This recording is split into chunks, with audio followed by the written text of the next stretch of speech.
Hello and welcome to session 4 of the PATH training. This session is about clarity, focus, and results. And in this session, we're going to take all of the work that we have done and now we're going to apply it to the actual behavior that we do every day to get the results that we want, aka work in business specifically. So this is cool, and I want to acknowledge the sources that I got this insight from. The first one is a book called The 80-20 Principle by Richard Koch. I got it on Audible, and if you choose to get it on Audible, please get the one that is narrated by Richard personally, because he's got a cool accent, and it sounds cool. The next one is a book called The One Thing by a couple fellas named Gary Keller and Jay Papasan.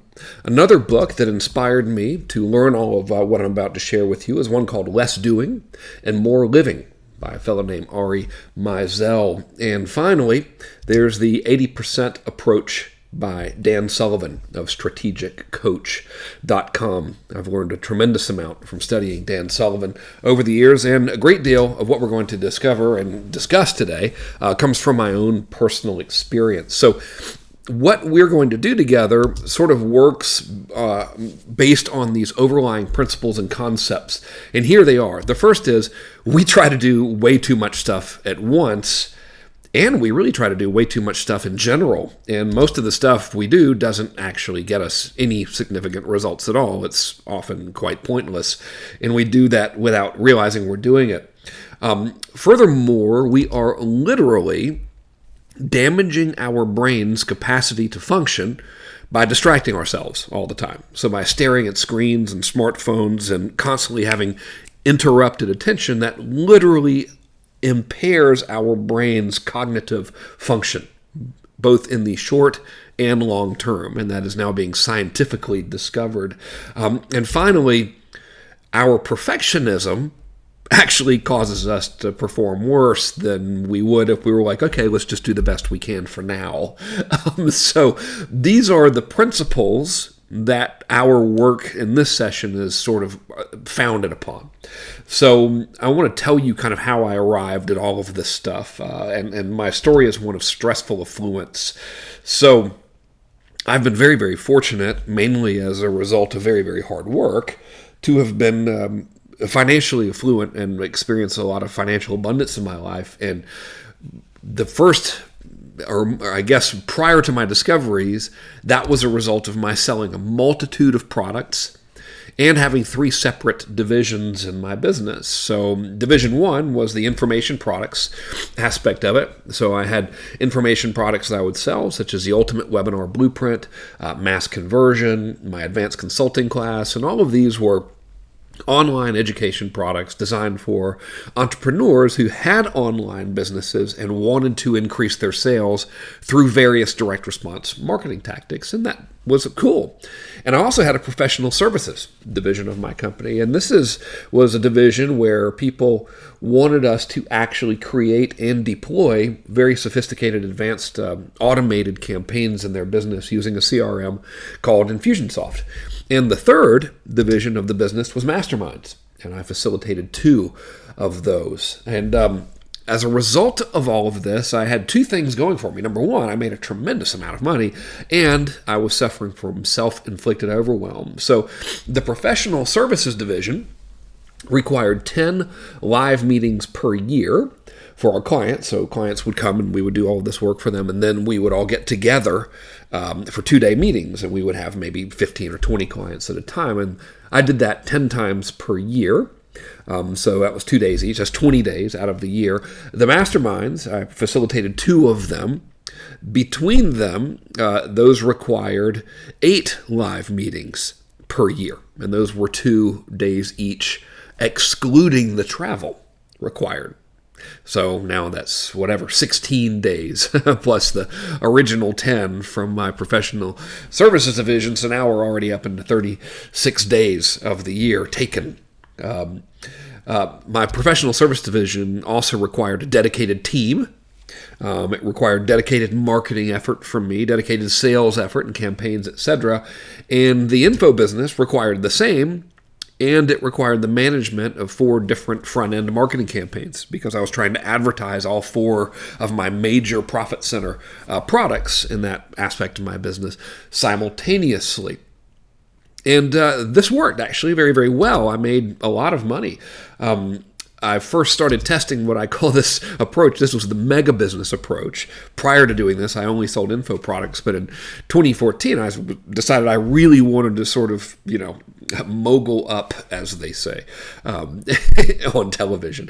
Anyway, so I started testing this approach in 2014, and it was my most profitable year ever. So I made more personal net income than I'd ever made in my life in that year. And that was wonderful. But by late 2015, I was torn and frayed, to quote the Rolling Stones. So I was really, really worn out, and I was becoming very, very unhappy in the business. And the business was actually starting to suffer because of my own personal burnout.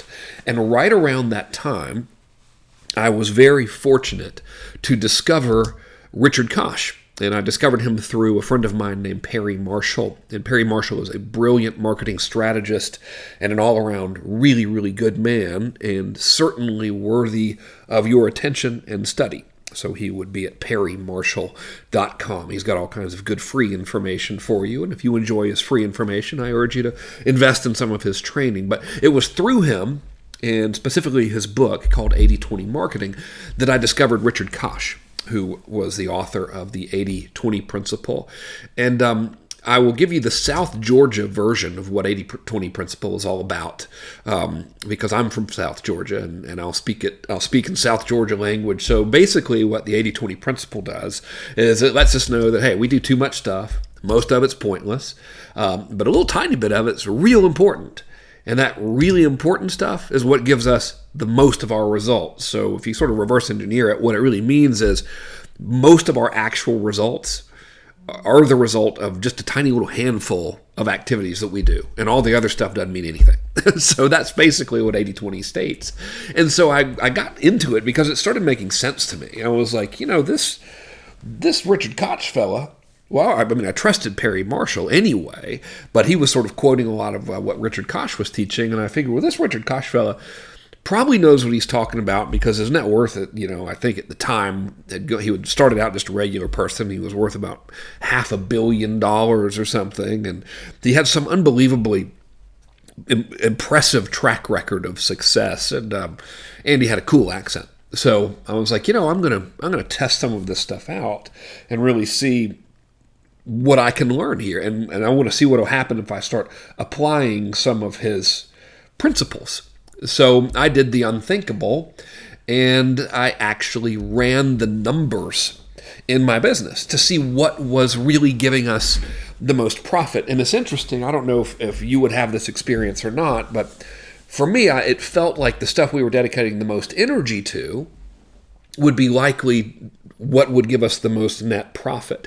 And it seemed like what was yielding the most gross revenue would be what was yielding us the net profit, but it in turn was a totally different story. So I discovered that the professional services division was very, very profitable on the surface, okay, because we were doing a lot of volume. So we were getting a lot of customers. They were very happy. They were paying us a significant amount of money. But once I factored in staff, the cost of overhead, staff, my personal time and energy, etc., I realized that it actually wasn't as profitable on the bottom line as I thought.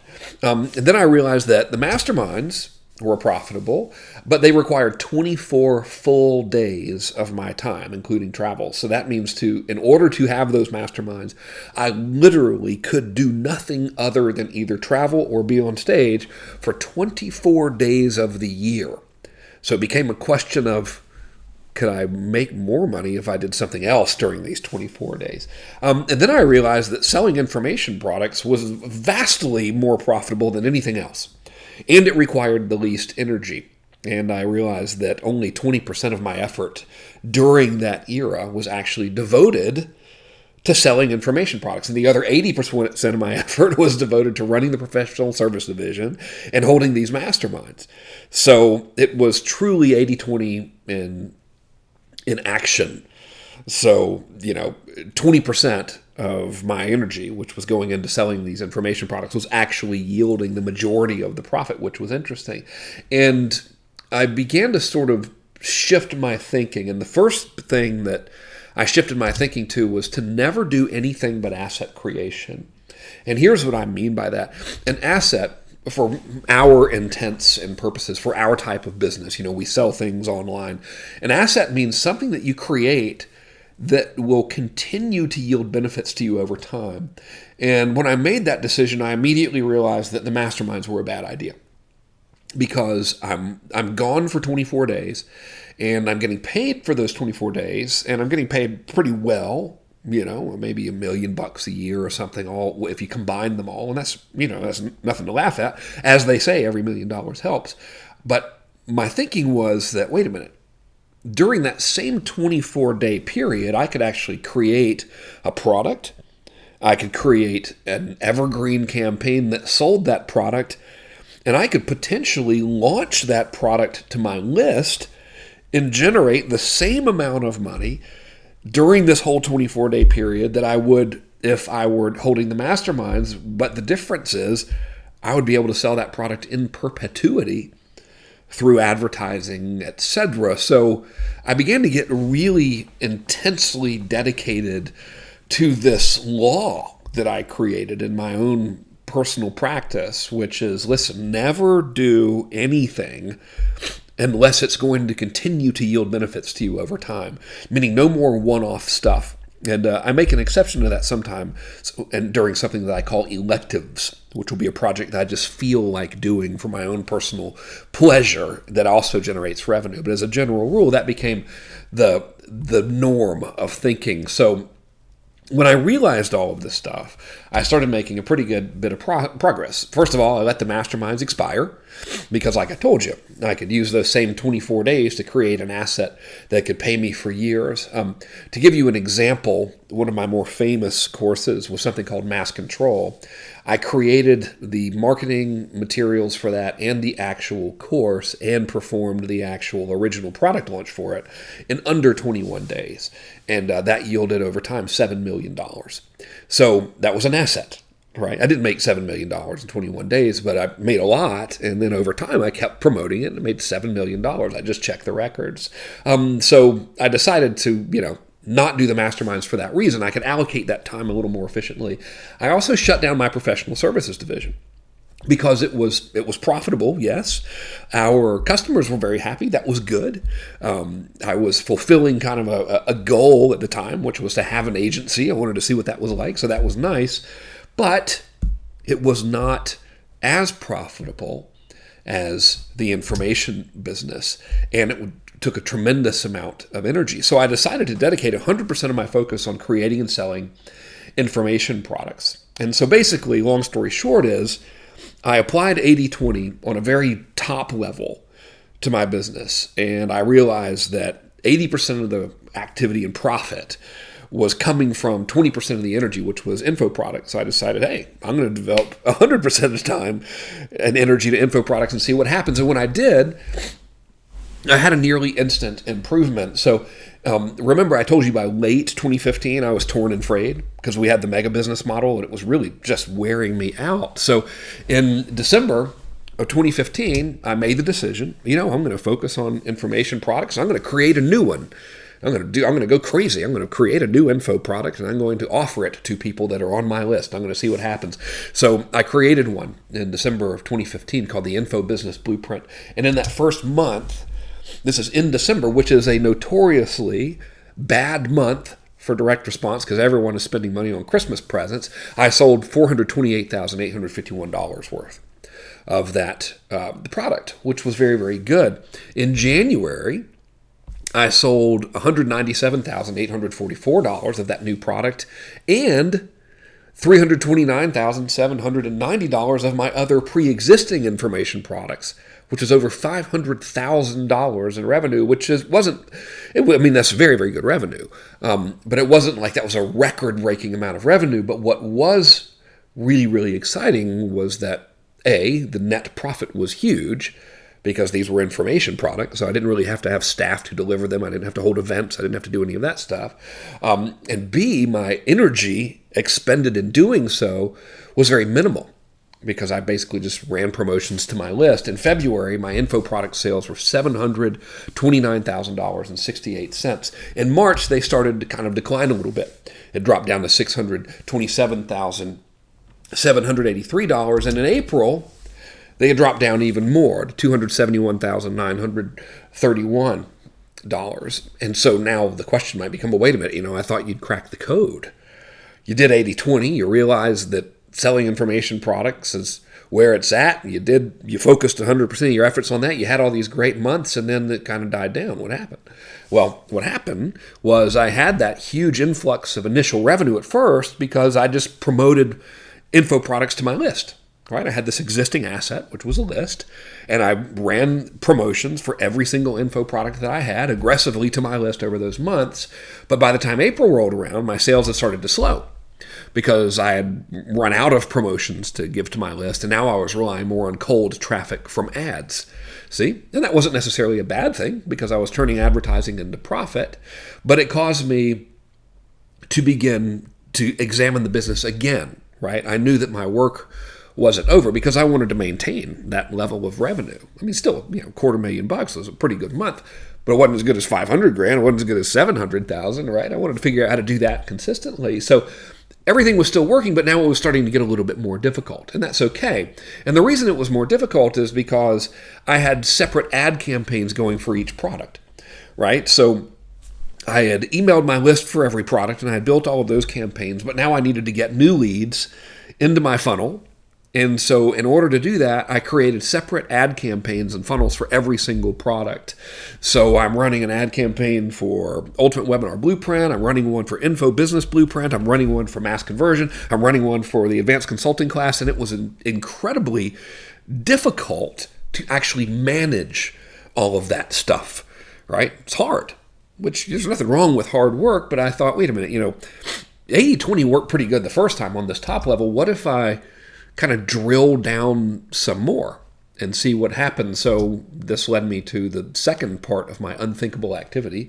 I call this unthinkable because it's so painfully obvious to do that it's like, duh, right? So what I did was I realized I'm running all these different front-end campaigns to get new customers, but I've been doing this. At that stage, I'd been doing it for 16 years, and I was like, I've got data on everything I've ever done. So I went back through all my advertising data to see what front-end ad campaigns were the most profitable. And the idea was I would just sort of focus on one or two. And so I was thinking I would learn that Ultimate Webinar Blueprint was the one that brought in the most customers, or Mass Conversion, or whatever, right? And my idea was I would have one major front-end campaign to get new customers. And then once someone came in through that campaign, then I could use automation to sell all my other products to them on the back end, because I'm very, very good at automation, and I'm really, really into that, right? So instead of having all these ads selling all these different things at once, I'd have one ad selling one thing, and then if they didn't buy that one thing or whatever, they would sequentially go through campaigns for my other products, and that would all be automatic. What was amazing to me was it turned out my biggest win was a book campaign. And specifically, it was my consulting book, which is funny. I don't know if you've ever done this. I hope that you haven't, but if you have, I'll feel better. Because the consulting campaign, after I looked at the numbers, was one of the single most profitable campaigns I have ever run in my life, and I ran it exactly one time. So I had run it once, it worked incredibly well, and I just, for whatever reason, stopped doing it, because I was distracted, had shiny object syndrome or whatever. So I looked at the data, and I looked at all my past history, and I was like, I'll be damned, this book campaign worked incredibly well. So I went hog wild crazy, and I turned it back on. I was like, I think I'll do that again. So the first thing I did naturally was I started by promoting it to my existing list. And this is interesting. So many good things happen to me while I'm on vacation. I don't know why. Maybe it's because the weeks before vacation spur this massive burst of productivity or something. But I programmed and built all of that campaign stuff to happen before I went to Cabo for my birthday. And while I was in Cabo celebrating my birthday with my wife, Natalia, the promotion goes out to my list. So everything's happening automatically, and I'm literally at the beach, sleeping, making money, just like in the infomercials. Of course, the infomercials leave out all the hard work that precedes your going to the beach and everything. But what's crazy is the sales just from that campaign during the last 2 weeks of May were $281,558. And on top of that, we also sold an additional $295,396 in other info products outside of that campaign. And these were our existing info products, stuff I'd already had, right? So I'm still selling my other stuff, but the book campaign, holy crap, it made a little more than $250,000. So now things are starting to look pretty good. And I'm thinking, okay, I think I'll do more of this book campaign. I think I'll start advertising the sucker exclusively. So I turned off all my other campaigns, all my other ad campaigns on Facebook, and we replaced them with just one ad campaign, which was the book. So instead of my Facebook team trying to manage 4 or 5 different campaigns and constantly trying to create new copy and new creative for all of them, we just had one, and it was a book campaign. In June, I spent $23,049.55 advertising the book, which was we started small, testing the book. We got 1,917 sales of the book for $5.60. And because I have a lot of automation, those, especially during that campaign, that book campaign has the person buys a book, they're presented with 2 opportunities to add more stuff to their order at the time of checkout, and then they're in a webinar that sells an advanced training for consultants for $1,800 and change. Long story short, that little cluster of activity that I just told you about, they ended up buying $73,953 worth of back-end products that month. And by back-end products, I mean products in that campaign. So the book campaign is the person buys the book for $5.60. During their checkout process, they have the ability to buy something for $297. They also have the ability to buy that same product for 3 payments of $97. And then they have the ability to buy another product for 2 payments of $97 if they choose. And then after they go through that, they can register for an automated webinar, which gives them the option to buy some more advanced training for $1,860. So that's all one singular campaign, which I call the book campaign.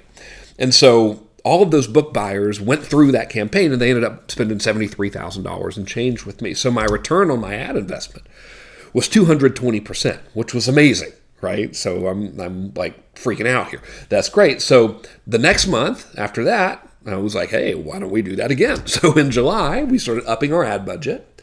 We spent $33,426.98 advertising just the book. Of course, I'm still promoting to my own list and all. Right now, I'm just telling you about advertising because that's what fuels our business. We got 1,507 sales at $5.60. The reason we got slightly fewer sales, by the way, is because now we're expanding the reach of the ads away from people who already knew me to strangers, right? So we're spending a little bit more to get a book buyer, and that's okay. Those 1,507 people ended up buying $71,191.20 worth of back-end products from that book campaign. My return on investment was 112%. So I put $5 in, and I got about $12 back, which was pretty good, right? So that's pretty sweet. I was doubling my money, and I was acquiring new customers at the same time. So at that point, I thought I had cracked the code, and in many ways I had, because the idea was, okay, this is pretty sweet. I can just get customers through this book campaign, and then after they go through the book campaign, I'll put them in my automated follow-up system, and that automated follow-up system will then offer them Ultimate Webinar Blueprint. And then it'll offer them mass conversion. And then it'll offer them advanced consulting class, etc. Right? And so that was working pretty good. Actually, it was working very, very good. And I was very happy with it. But then I still kind of figured, wait a minute, there's still more to this 80-20 stuff. You know, I'm a slow learner. It takes me like 10 times to actually figure something out. So I noticed that some of my back-end campaigns did better than others. Like Ultimate Webinar Blueprint outperformed Advanced Consulting Class, and the automated launch for one outperformed the automated webinar for another, right? So it was time for more 80-20 thinking. So once again, I did the unthinkable, which is code for the painfully obvious, by the way. I went back through all of my data to see which products and campaigns work best, okay? And my criteria was I was looking for the maximum results from a campaign from minimum input. And this isn't ad campaigns anymore. These are campaigns that I was running to people who were already in my funnel, right? Because I had figured out, okay, the most powerful campaign to get new customers was a book campaign. And now I'm looking for what's the most powerful campaign to turn those book customers into bigger buyers, right? And which campaign does that with the least amount of actual input? So the idea was I would take those campaigns and I would put them first in my automated system. So whatever worked best, that would be the first part of the follow-up sequence people would get, and then they would get the other stuff later. All right? What I discovered was a total surprise. I discovered that I had a $1.8 million failure. And this was unbelievable. So I'm very fortunate that I've kept my data since 2008 in terms of what campaigns have worked, etc. And in August of 2008, I created a promotion for something called Mass Control Monthly. And I first promoted it. This was a continuity program, by the way, similar to the Current Inner Circle, but it didn't have any video conferences and we didn't do events for members. So it was like a light version of Current Inner Circle. And I first promoted this from a traditional launch. And the launch was basically, hey, on this date, I'm going to give you this big box of stuff for like $30 shipping. And the reason I'm giving it to you is I want you to take a trial of Mass Control Monthly. So that was the promotion, basically. And I built a huge amount of demand for it. And I got a ton of people to take me up on that trial offer. And then I only promoted it 2 or 3 more times after that, and I did so haphazardly. And the reason why is because I thought it was a failure, and I thought it was a failure because I had something like 2,000 people take the trial, and only, let's say, 20% of them actually stuck as members. So I thought, oh man, they didn't like it. It didn't work. Well, I ended up publishing that thing for almost 3 years. And because it didn't make an initial huge amount of money right up front, I didn't think it had worked. But as I looked at the numbers, it turned out that it actually brought me $1.8 million in just under 3 years from 3 promotions, which were very, very haphazard. And when I compared this to the other promotions I was currently doing, this was the clear-cut winner. And the reason why is because the bulk of it, all I did was say, hey, I want to give you this big box of stuff for free to get you to try this program. And a lot of people took the big box of stuff for free, and not many of them actually paid for the program, but the ones who did end up paying for the program paid me $1.8 million over time. Whereas the other campaigns I was running were automated launches and automated webinars, and all of those are great, but they were very, very sophisticated. And this campaign was very simple, and it brought me long-term revenue in a way that was greatly out of proportion to the amount of input. So I didn't have to put a lot of effort in getting these customers, but boy, did they pay me over the course of 3 years. I didn't notice it, right? I wasn't paying attention.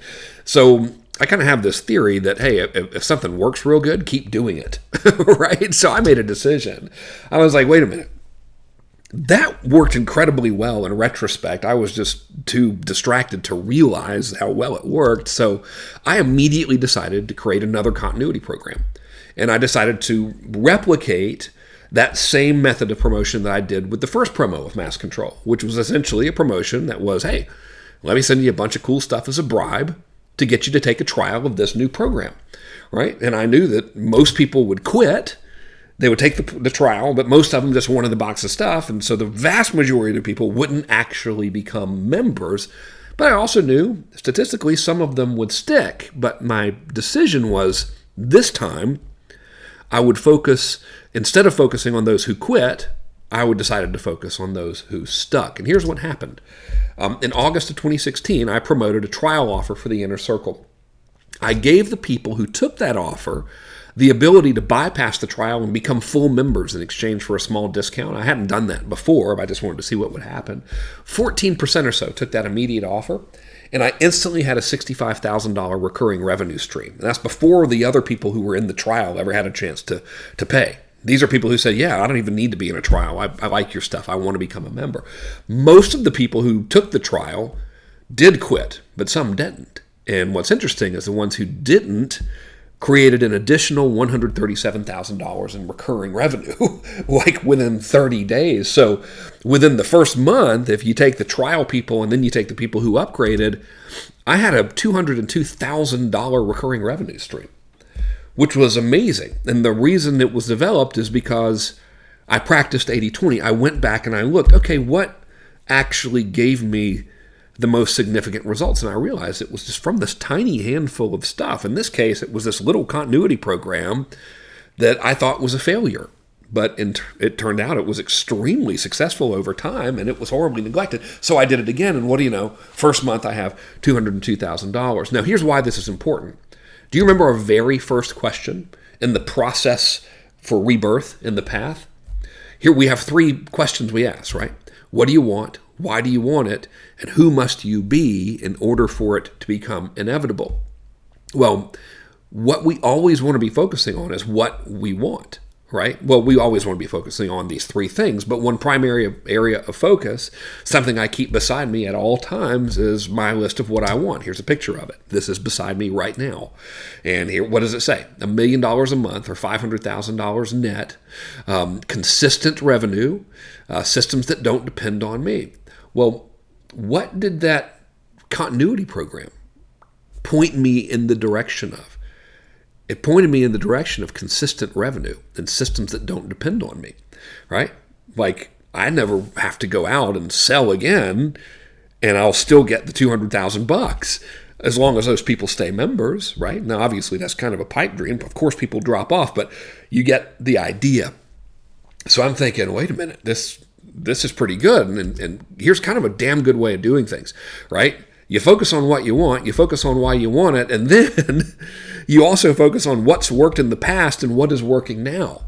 Okay, so what I did was I just focused on, holy crap, this continuity thing worked really well in the past, and I'm going to try it again and see if it works again. And it did. So I decided to focus on it. And here's why I bring this up. Our brain loves to do this thing that I call the smoke screen. And that is, our brain loves to focus on what is not working. And I guess maybe it's a survival mechanism, because we maybe from like our Neanderthal days, we're programmed to look for danger, and that's self-preservation. But if given the choice to run without any governance on our part, our brain will default to focusing on what is not working and why we should fix it.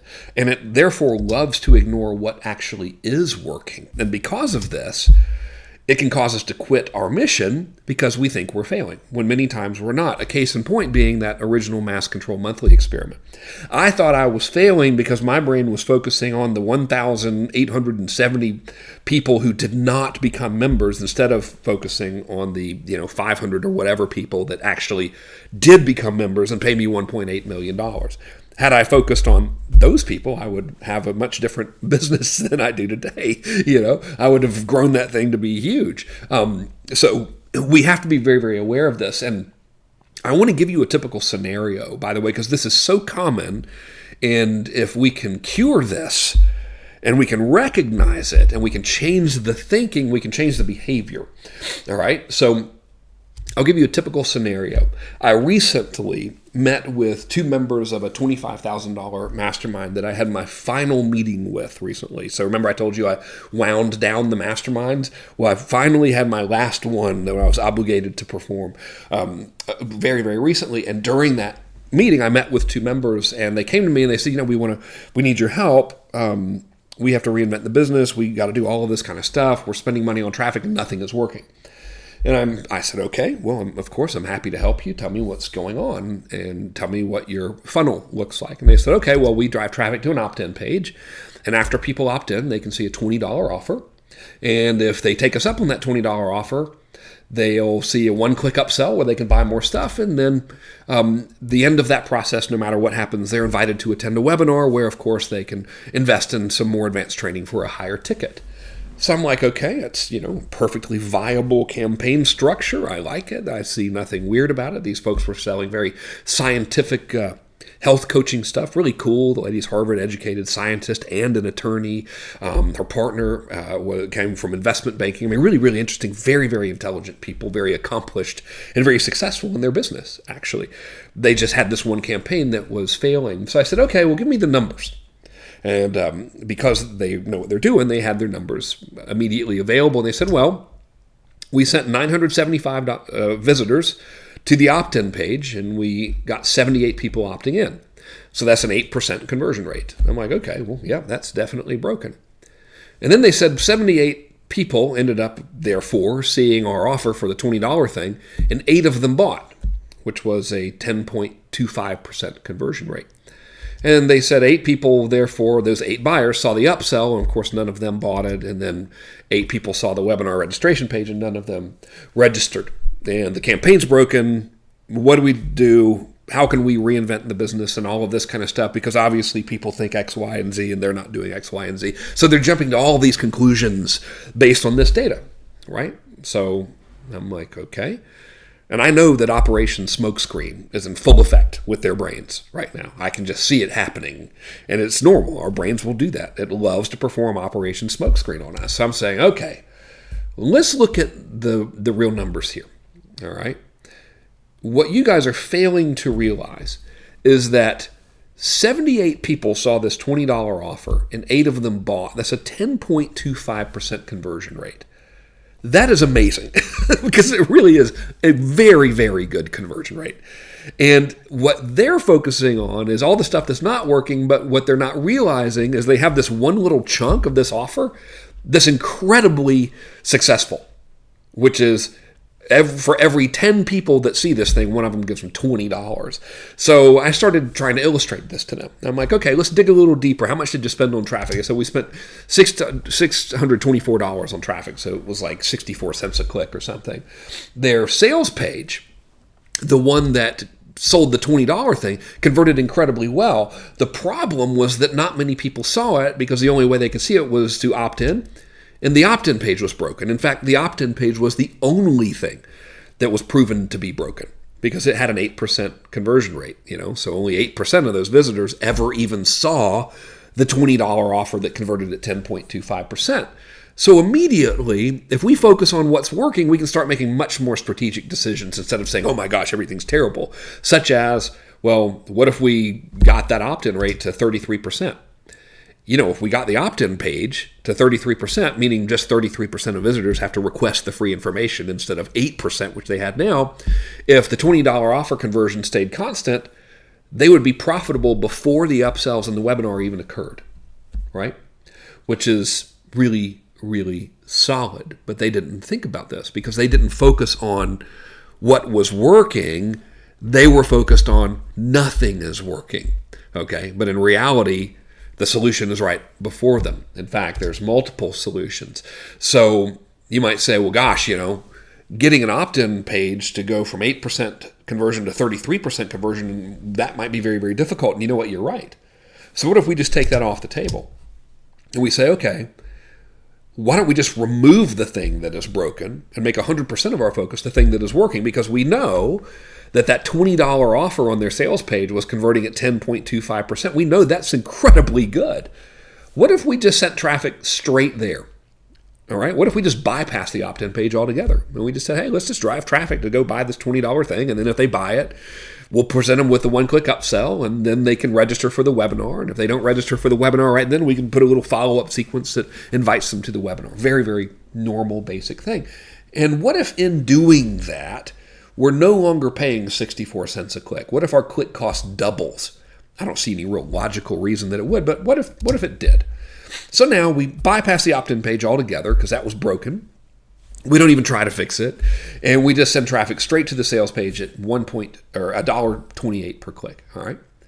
Well, if the conversion rate stayed 10%, we'd be doing great. But what if the conversion rate lowered for whatever reason, right? I don't know why it would, but let's say it was at 7%.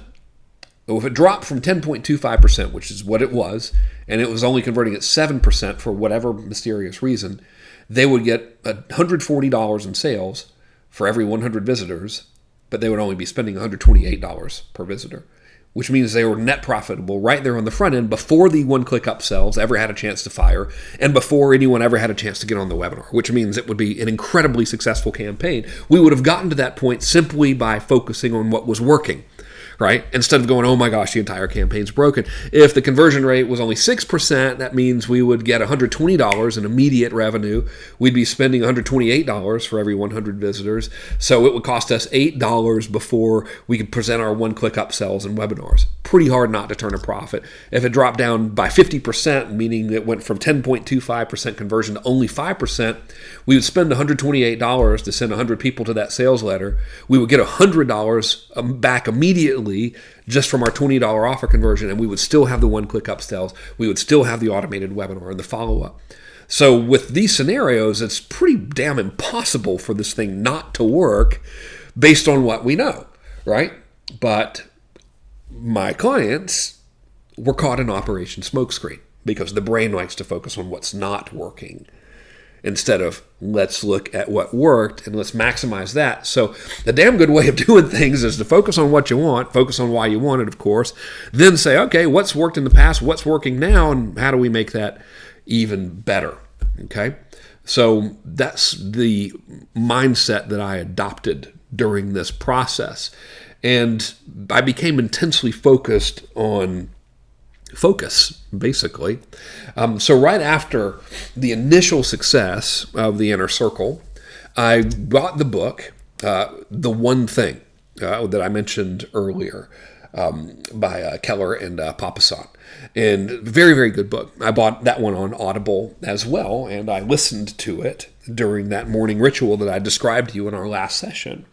And there's a lot of good stuff to be gleaned from that book, but I think the most powerful thing in the book is the question that they advise you to ask of yourself when you're working on something. And that question is, what's the one thing you can do such that by doing it, everything else will be easier or unnecessary? And my advice is to ask that question in relation to what you want. So I went back to my list of what do I want, and that list was, $500,000 net profit per month consistently, systems that don't depend on me. And I'm looking at this and I say, okay, what's the one thing I can do such that by doing it, everything else will be easier or unnecessary? And for me, the answer was very clear. Focus entirely on the Inner Circle, right, which is my membership program and community.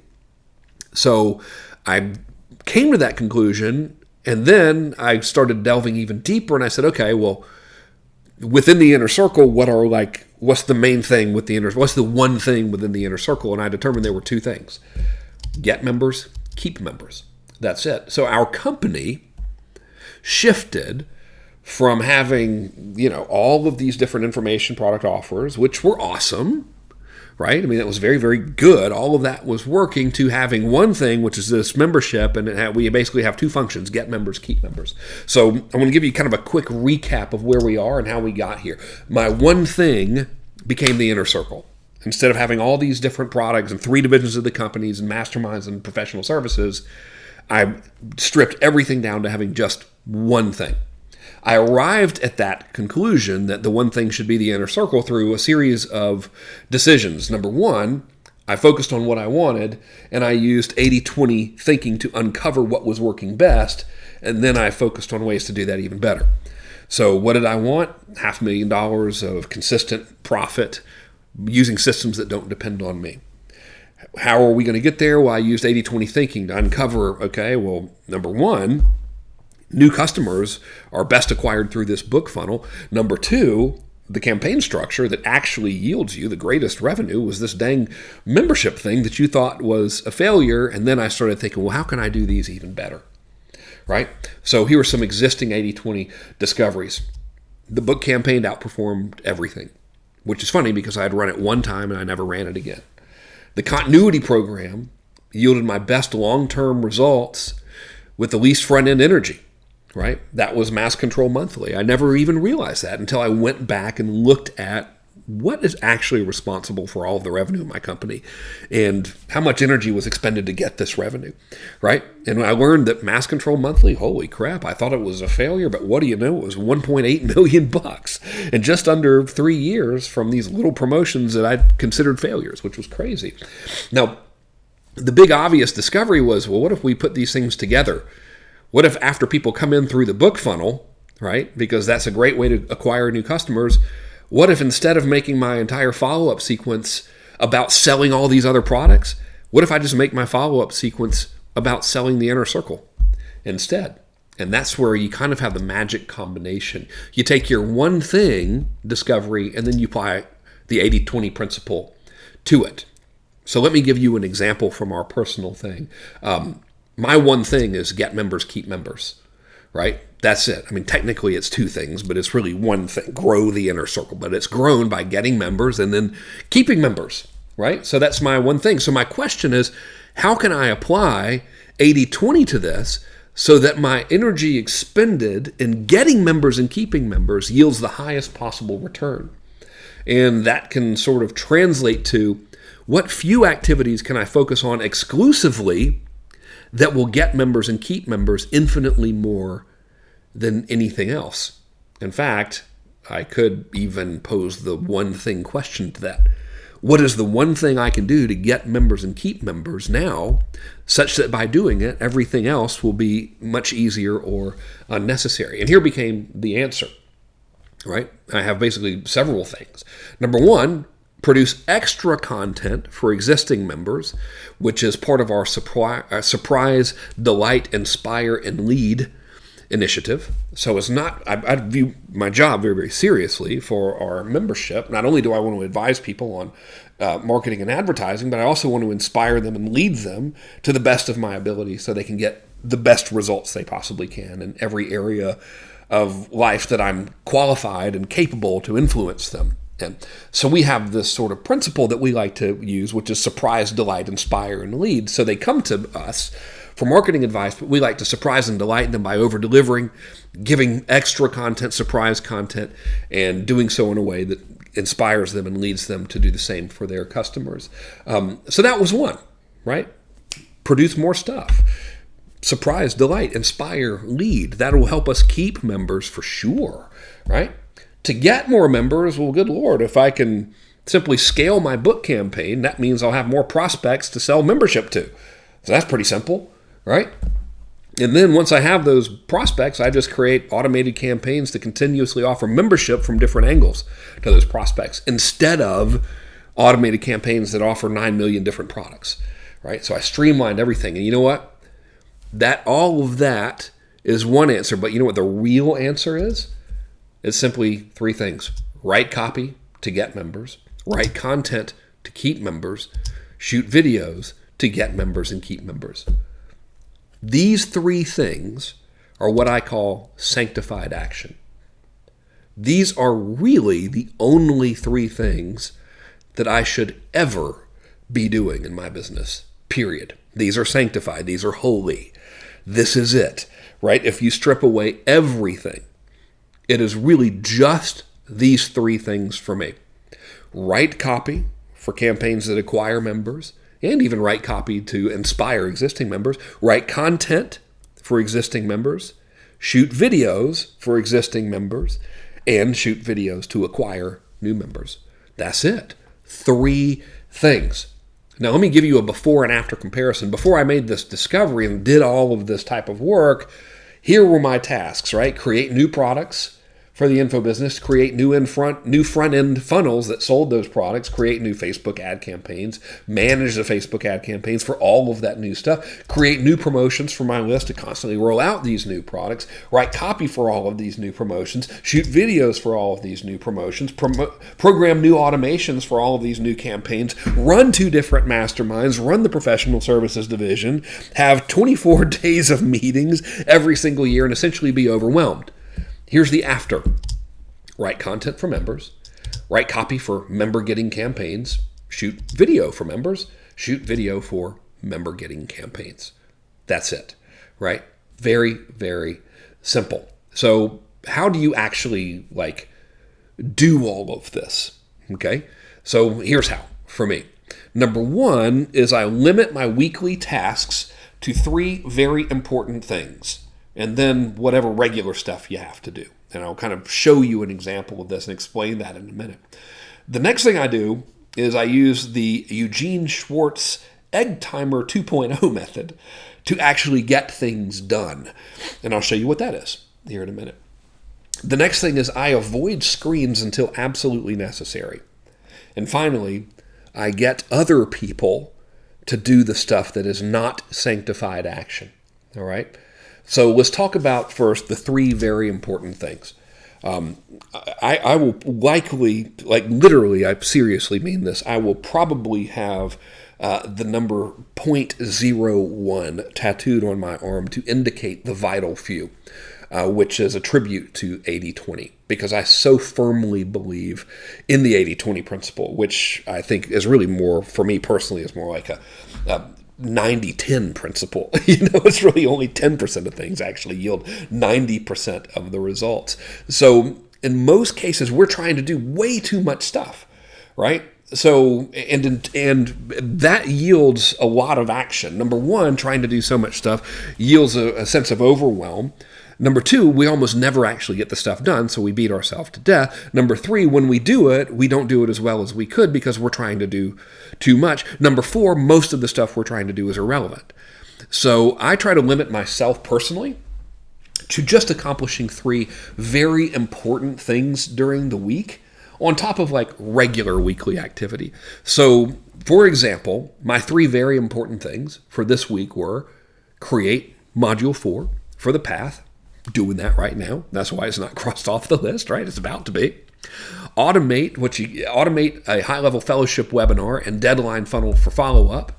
What that is the automation and creation of a campaign that will sell my Inner Circle membership to people who have bought my book. So remember, like I told you, people come in through my book funnel and now they're in a series of automated promotions that sell the membership. Well, I've got right now, let's see, the first promotion is Client Acquisition System as a bribe. The second promotion is Ultimate Webinar Blueprint as a bribe to join. The third promotion is Mass Control as a bribe to join. So now this will be a fourth automated promotion that sells membership to people who come in through the book funnel. That is an asset, right? So that was the second very important thing. The third very important thing is a case study add to application test where I will advertise a case study on Facebook. People can watch, and if they like what they learned in the case study, they can apply to become members of the Kern Inner Circle. And the reason I'm doing that is I want to measure the results, see what happens, and then report those results to my members. Those are my three very important things for the week. That's it, right? So I got three things. So most people's to-do list is 9 million things. Mine is 3. Now, during the course of the week, I have other stuff to do that's kind of a given, right? Like, during my super ritual, I will write down ideas for the newsletter. I will perform the live web conference this week for my members. And of course, that is a very important thing, but that's sort of a given, right? That is a fixed activity that I do on schedule all of the time, right? I might talk to my Facebook ads team or whatever about scaling my book campaign some more or whatever. But in terms of the big things to get done, these are the only 3. And I try to limit it to 3 because you know what? I can do 3. And you know what? These are the 3 that kind of matter the most, right? Everything else, aside from taking care of existing members, etc., the given, the fixed activities, everything else is kind of irrelevant. So the second thing on top of this is to avoid screens. And here's what I mean. Screens are incredibly distracting. Right? If the minute we get in front of a computer and hook that computer up to an internet, we have access to the most distraction we possibly could. And that is Facebook, that's instant messenger, that's email, that's the ability to refresh our stats, that's the ability to quickly go browse and look at something else. And when we're in that environment, our brains just do not work well. In fact, if you go and you read the book Less Doing and More Living, or something like that. I just Google Less Doing by Ari Meisel. It's excellent. I listened to it on Audible. He cites some science that really proves conclusively that by looking at our screens all the time, we're diminishing our cognitive ability to think properly in our brain. So what I do to accomplish all of this is I will write stuff out for content and copy. I'll outline it on paper first. And I'll do that just in silence and really kind of whenever I want to. And that's very, very easy to me because it is me and a notepad and there's no distraction. So it's simple. I can knock it out. So this is a picture of what I outlined to create the first week of the path. And you can see where we talked about accurate thinking and clinging to ideological illusion will cause suffering, and all of these things that were in the path that started as me writing stuff out on a notebook. Now, it took me literally about 45 minutes to knock that out in terms of outlining it on the notebook, because I wasn't in front of the computer. I wasn't distracted. So when it came time to actually create the presentation and teach it, it was very, very simple.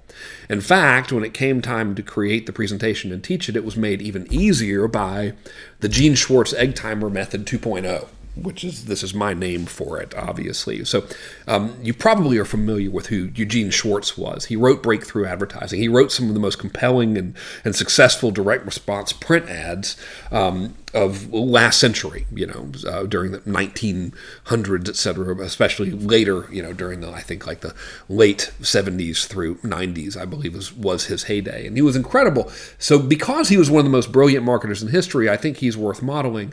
And what it is known about him is that he wouldn't actually spend a lot of time writing copy.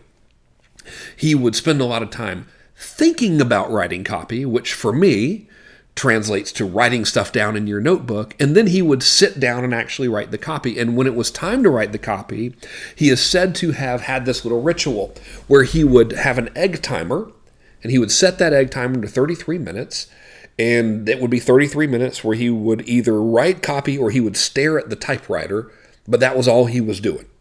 And then when the timer hit 33 minutes, he'd get up, he'd do something else for a while, maybe like 10 or 15 minutes or whatever, and then he would come back and he'd set the timer again, and he would resume. So for me personally, this is the method I use when screens are involved, right? Because screens are so damn distracting, I think we have to have some sort of regimented system to maintain focus. So when I'm writing copy on my computer, or I'm making a VSL in Keynote, or scripting a webinar, or whatever, where I have to actually stare at a screen, my ritual is I will go to a website called focusatwill.com. That website will play music for you, and the music is allegedly somehow like promotes creative brainwave or focused brainwave activity or something. And it has a little timer, and I set the timer on there for 33 minutes, press play on the classical station, do whatever it is I got to do. Then when 33 minutes are up, I'll get up, I'll walk around, I'll get something to drink or get something to eat or whatever, make a phone call, and then I'll come to it and I'll set it for 33 minutes again, and I'll knock it out. And now here's what this results in.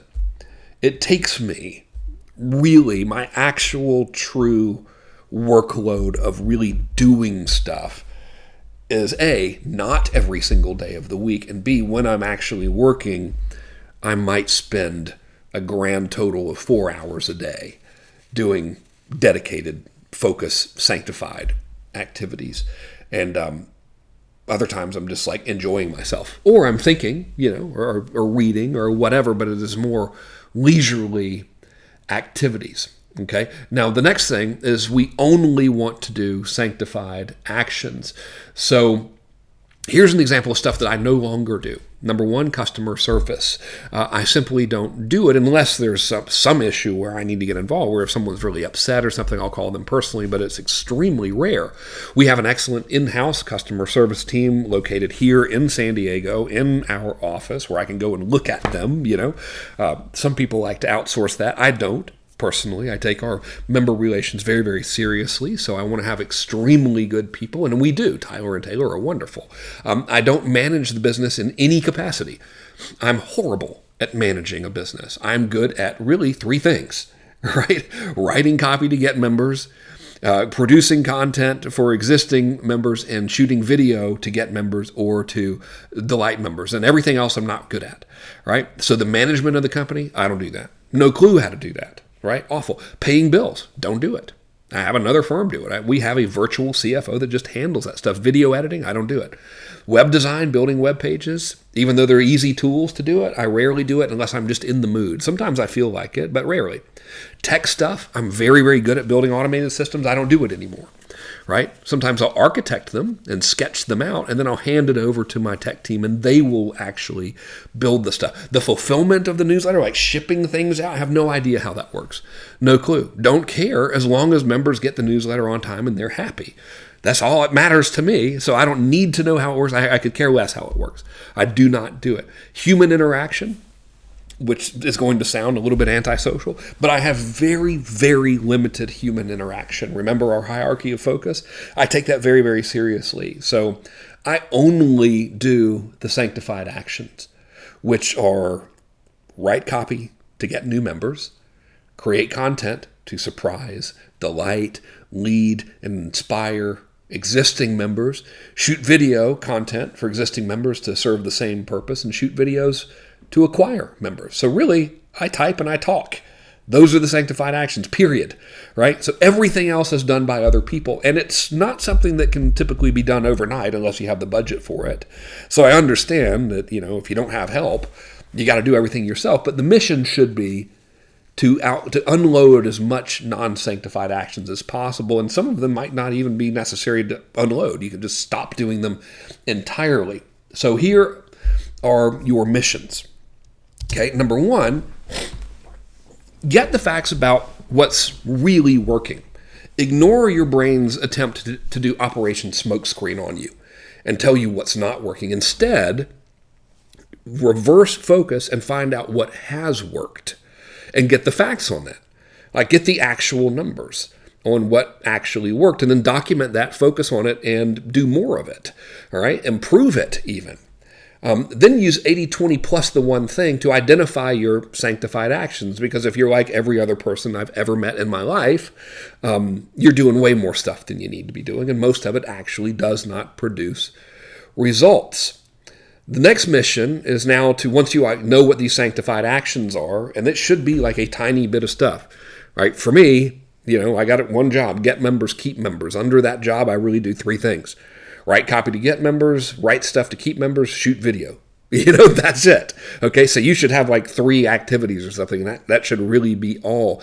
And once you identify these things, you want to do as many of them away from your screen as humanly possible. Right? So use a journal to just make an outline of what it is you have to do if you're creating content or sales letters or whatever, and then take that outline to the screen. And then once you get in front of the computer to actually create your content or your marketing materials or whatever, use the Gene Schwartz 2.0 method, which is turn everything off except for the application that you're doing the activity in, whether it's Keynote or Microsoft Word or whatever. Turn on focus at will. Set it for 33 minutes and do your job for 33 minutes. And then when it turns off, get up, walk around, reset your brain, and repeat. And I'll tell you, I've never done more than 5 of those sessions in a day or something, because I get the job done, right? It doesn't take that much time to actually do stuff. If you avoid the damn screen and map it out on paper and then use this timer method, you'll be amazed at how much you can actually get done in very, very little time. And finally, only do your sanctified actions. Just be militant about it. Simply refuse, when possible, to do anything other than sanctified actions. If someone says, hey, Frank, will you come to the office and help us move some stuff around? I will say, no, I will not come to the office and help you move some stuff around. And if they were to say, well, it's going to cost us $5,000 to get someone over here for an hour to help us move stuff around, I'd say, okay, spend the $5,000, because we're going to get more than $5,000 out of me doing these sanctified actions than we are out of me going and moving stuff.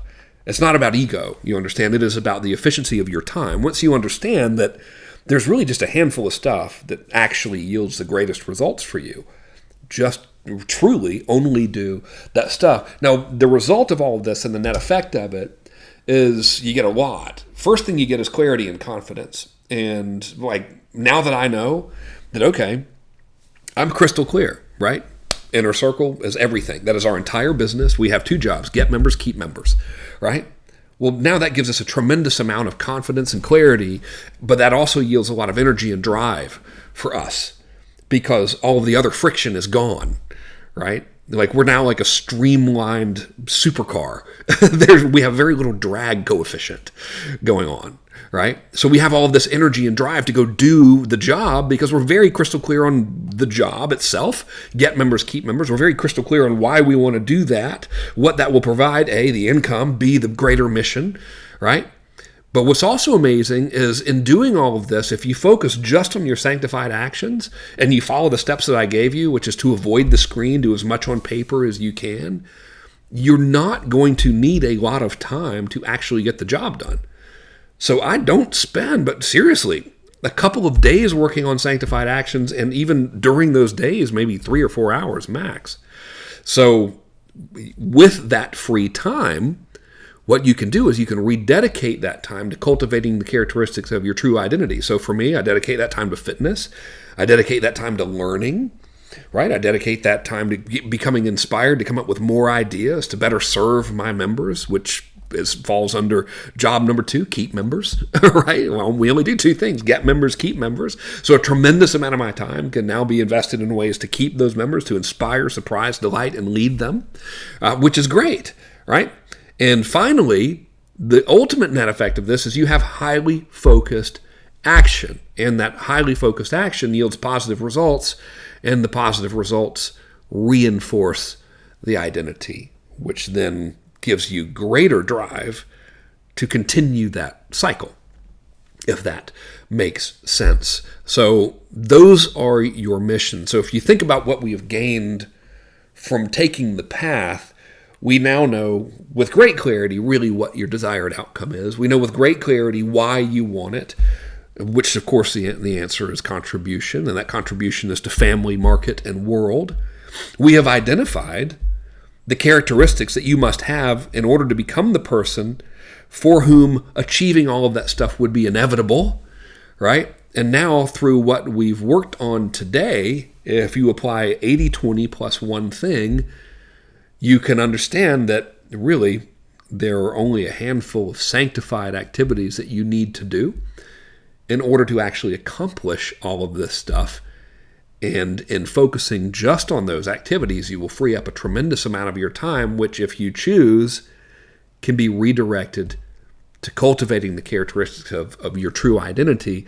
And when you do that, you accelerate everything, right? You're just pouring more fuel into the engine and making that engine even more powerful. So as simple as this seems on the surface, what we're really doing is we're eliminating input that is harmful to you. We're eliminating activities that are harmful and distracting.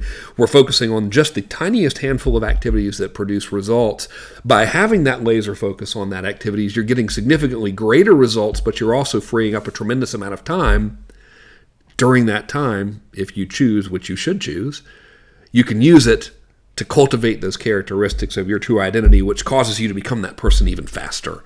So this is how we can truly achieve exponential and geometric growth, both personally and professionally, by adhering to these things. So I'd like to take this time to thank you for taking this training with me and investing your time in taking this training because, as you know, look, we can always make more money. There's absolutely no shortage of money. There's no shortage of food. There's no shortage of water.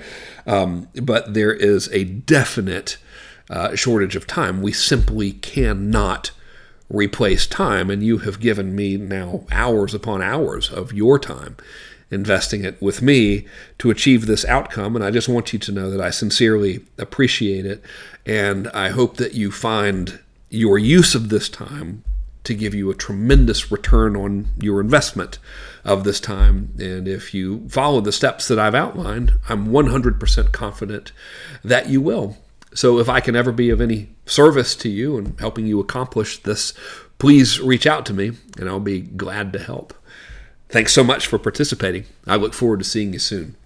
Do good work, help each other, have some fun.